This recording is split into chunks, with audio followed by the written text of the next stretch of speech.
Hey guys, good morning no. So for today's video, mag-unbox tayo nitong DJI Mini 2 SE. So itong video na to ay in connection pa rin dun sa aming preparation sa Mapan Wepe Camp. Feeling ko kasi mas okay na ma-document siya na meron kaming drone no. So para mas maganda at mas kitang-kita yung scenery dun sa Mapan Wepe. So ayan, without further ado, let's do this.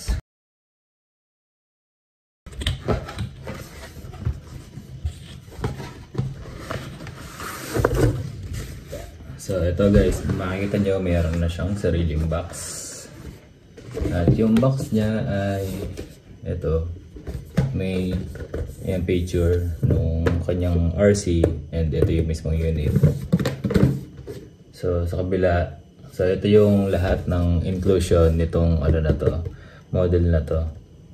So meron siyang tatlong battery, makikita nyo dyan, may bag, ito yung unit, RC. So ito yung pinag-charge siya, nakalimutan ko yung tawag. So may mga extra siyang propeller no? So reserve, sa inyo yung mga reserve niya.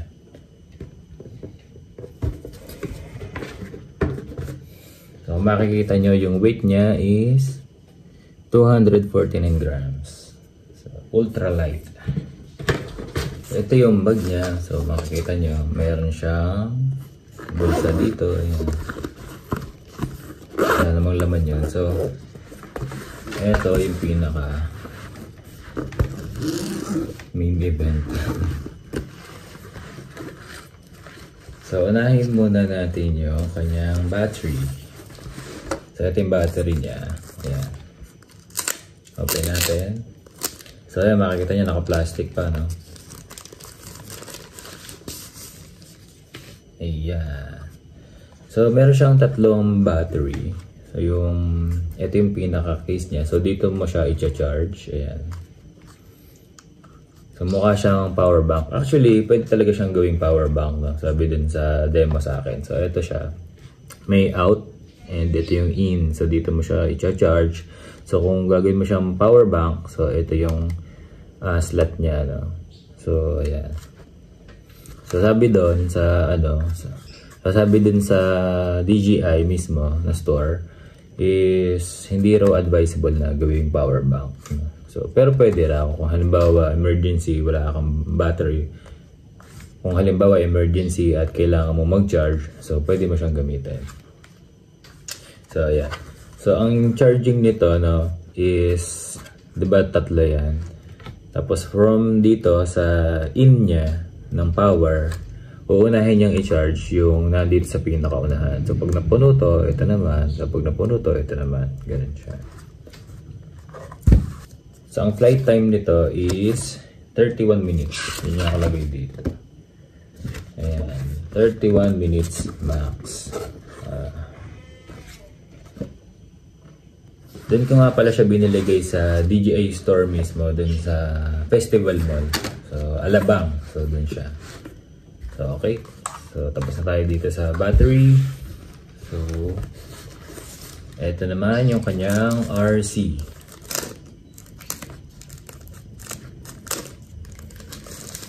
Ayan.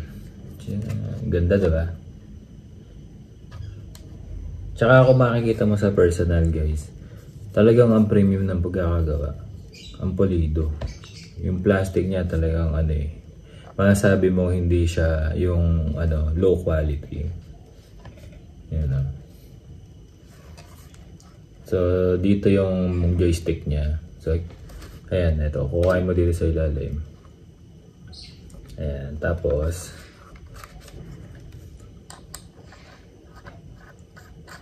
ayan, ikabit mo lang siya dyan. Ayan, ganyan na siya. So, ito, di-charge din siya. Rechargeable. So, nandito yung in niya. So, Type-C. Ayan. Ito yung power. So, ito yung return home button. So, ito yung mga modes niya. May mga modes kasi siya. Cine, normal, and sports mode, no? So, ayan. Ito yung shutter niya, shutter button. So, pag magte-take ng video and magte-take ng photo, ito yun. So yun, ito na yung RC niya. No? So, and ito na yung pinaka unit niya. So yan, naka-plastic din siya. Tcharan! So, may belt siya. Ayan, naka-belt. Tatanggalin mo na natin. Ayan. So, yeah.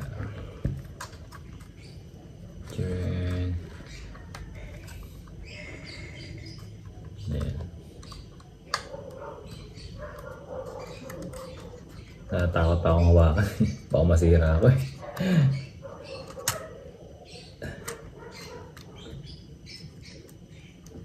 So, ayan. Ayan, may cover pa yung ano niya. Oh. Natatakot ako eh, parang masisira. So, ayan yung camera niya. Makikita niya. May stabilizer yun eh. Ayan. So, gimbal. May gimbal siya. Ayan. So, dito yung slot ng battery. Ayan. Ano? Pinipindot ba ito? Bano eh. Ayan. So, ayan. Ayan. So, disclaimer lang guys ha. Hindi tutorial tong video na to. Hindi din ako expert dito. No? So, sinashare ko lang at ina-unbox tong ating bagong drone. No? So, ibig sabihin, magpa-practice pa rin naman ako na ito. Ano? So, maaaring may masabi akong mali. So, kung may mali, i-correct nyo na lang dyan sa comment. No? So, yan. So, try natin maglagay ng battery.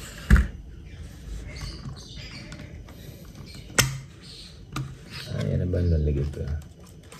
Ito muna. Siguro. Itong nasa unahan.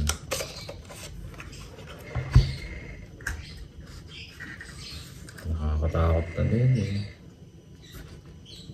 Baka masira ako eh.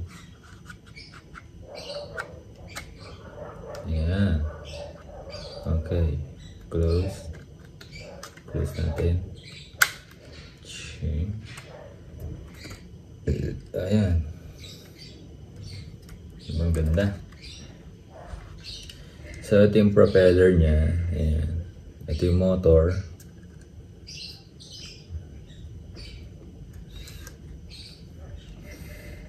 Tingnan niya. Ito yung power. Ito yung power button niya.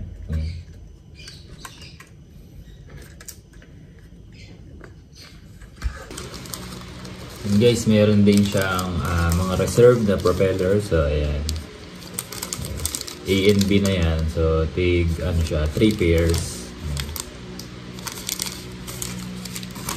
And then meron din siyang kasamang ito, screwdriver. Meron siyang kasama screwdriver. Para pag magkakabit kayo ng propeller, so meron na kayong sariling screwdriver. And then meron din siyang extra na ano bang tawag dito, cord. So ayan. Kasi yung ito ay ginagamit dito sa remote. So, ito yung pang-connect mo doon sa cellphone mo. So, ang nandito, default is itong pang-iPhone. Ayan. So, kung halimbawa, hindi iPhone ang cellphone mo, meron din siyang pang-Android. So, may C type siya. Ayan. So, may type C. Ayan. And then, meron din siyang, ito yung ordinary na, hindi ko alam tawag dito eh. So, yung parang sinauna na pang Android. Pero yung input niya dito sa RC is Type-C. Lahat Type-C. So, Type-C yung remote. So, yun lang. Yun lang yata. Tapos may ano ba? Yung kanyang yung cord ng pang charge sa battery. So, ayan. So, ito talaga yung cord na to. No? Hindi katulad nung normal na cord na malambot yung niya. Yung ganito, yung wire. Ito makita mo talaga halatang matibay yun. Ano siya. Matigas, hindi siya madaling maliko. And then manual. So yan yung mga manual niya. Tapos Ito yung QR code. Scan mo siya para ma-download mo yung app. So, yan. Pwede rin namang i-search nyo na lang yung DJI, ano yan, DJI Fly. DJI Fly ang tawag din sa app niya. And then, wala na, yun lang. Ito, resibo to eh. So, ayan. Samahan nyo akong mag-test sa labas. No? Ayan. So, sana hindi natin ma-crash para hindi naman agad masira bagong-bago. Okay, let's go!